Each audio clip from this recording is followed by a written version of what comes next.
بسم اللہ الرحمن الرحیم نحمده ونصلی علی رسولہ الکریم۔ ایک مشہور صحابی ہیں حضرت سعد بن ابی وقاص رضی اللہ تعالی عنہ، جو عشرہ مبشرہ میں سے بھی ہیں اور کوفہ کے گورنر بھی رہے، اور ان کو فاتح قادسیہ بھی کہا جاتا ہے، اور بہت بڑے کمانڈر اور مجاہد صحابی تھے۔ ایک مرتبہ انہوں نے نبی کریم صلی اللہ علیہ وسلم سے عرض کیا کہ یا رسول اللہ صلی اللہ علیہ وسلم، میں چاہتا ہوں کہ میں مستجاب الدعوات بنوں۔ مستجاب الدعوات کا مطلب کہ آدمی جو بھی دعا کرے وہ قبول ہو جائے۔ تو حضرت سعد بن نبی وقاص رضی اللہ تعالی عنہ نے نبی کریم صلی اللہ علیہ وسلم سے عرض کیا کہ میں چاہتا ہوں کہ میں مستجاب الدعوات بنوں۔ تو اس کے جواب میں نبی کریم صلی اللہ علیہ وسلم نے فرمایا، ایک ہی جملہ ارشاد فرمائے، اطب مطعمک تکن مجاب الدعوہ، کہ اپنے کھانے کو پاکیزہ سے پاکیزہ کر لو، تم مستجاب الدعوات بن جاؤ۔ جب یہ کہ اگر آپ کے کھانا پینا جو ہے پاکیزہ ہو جائے گا تو آپ کی دعائیں جو ہے وہ قبول ہونے لگ جائیں۔ پاکیزہ ہونے کا مطلب یہ ہے کہ ایک تو یہ کہ حرام سے آدمی بچے، حرام کھانے سے، حرام پینے سے، حرام پہننے سے آدمی بچے۔ لیکن دوسرا پاکیزہ ہونے کا مطلب کیا ہے کہ جہاں پر ہم لوگ تو الحمدللہ اکثر مسلمان کوشش کرتے ہیں کہ حرام سے بچ جائیں، حلال کھائیں، لیکن بعض مرتبہ کھانے پینے کی چیزوں میں حرام کا شائبہ سے آ جاتے، تو اس شائبہ سے بھی بچنے کا حکم دیا کہ اگر آپ حرام کے شائبے سے بھی بچنے لگ جاؤ گے تو تم جو ہے مستجاب الدعوات بن جاؤ۔ حضرت سعد بن ابی وقاص رضی اللہ تعالی عنہ نے یہ سن کر جو ہے اس پر عمل کرنا شروع کیا، اور بڑے صحابی تھے، تو اس کے بعد وہ جو ہے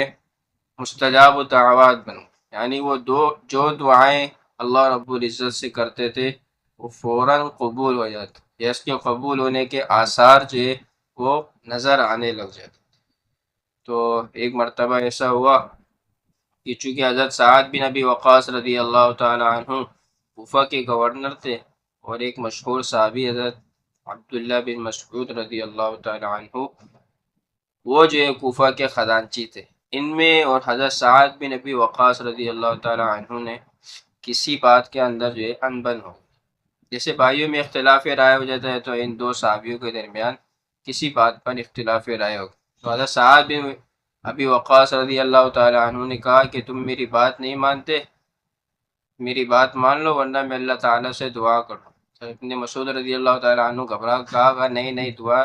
نہیں کرنا، کیونکہ ان کو تو معلوم تھا کہ حضرت سعد بن ابی وقاص رضی اللہ تعالیٰ عنہ جو بھی دعا کرتے ہیں وہ قبول ہو جاتی ہے، تو انہوں نے فوراً جو ہے کہا کہ نہیں نہیں، آپ میرے لیے دعا نہیں کرنا۔ تو حضرت سعد بن ابی وقاص رضی اللہ تعالیٰ عنہ کے مستجاب الدعوات بننے کا یہ جو ہے پس منظر تھا۔ اسی طرح ایک حدیث بھی ہے کہ جس میں نبی کریم صلی اللہ علیہ وسلم نے فرمایا کہ ایک آدمی ہے جو لمبا سفر کر کے ایک مقدس مقام تک پہنچتا ہے، اور وہاں پہنچنے کے بعد جو ہے اللہ تعالیٰ سے ہاتھوں کو پھیلا کر دعا کرتا ہے اور کہتا ہے یا رب یا رب یا رب، اور اس کا جو ہے کھانا بھی حرام ہے، اس کا پہننا بھی حرام ہے، اور اس کی پرورش بھی حرام غذا سے ہوئی ہے، تو ایسے شخص کی دعا کہاں قبول ہوگی؟ تو اس حدیث سے اندازہ ہوا کہ ایک تو آدمی سفر ہے، سفر کے اندر دعائیں قبول ہوتی ہیں، اور دوسرا مقدس مقام چلے گیا، مثال کے طور پر بیت اللہ میں چلا گیا، ملتزم کے پاس چلا گیا، ایسی جگہوں پہ چلا گیا جہاں پر دعائیں قبول ہوتی ہیں، اور وہاں کھڑے ہو کر اللہ تعالیٰ سے دعا کر رہے ہیں، لیکن اس کا کھانا بھی حرام ہے، یعنی کھانا پینا اس کا حرام غذا سے ہو رہا ہے، اس کے پہننا جو ہے وہ حرام پیسوں سے ہو رہا ہے، اور اس کی پرورش جو ہے حرام پیسوں سے ہو رہی ہے، تو ایسے شخص کی جو ہے دعا قبول نہیں ہوگی۔ تو ہماری جو دعائیں قبول نہیں ہو رہی تو ہمیں سوچنا چاہیے کہ کیا خدا نخواستہ کوئی ایسی وجہ تو نہیں ہے کہ ہمارے کھانے پینے کی چیزوں میں حرام جو ہے شامل ہو رہا ہو، جو ہماری دعاؤں کی قبولیت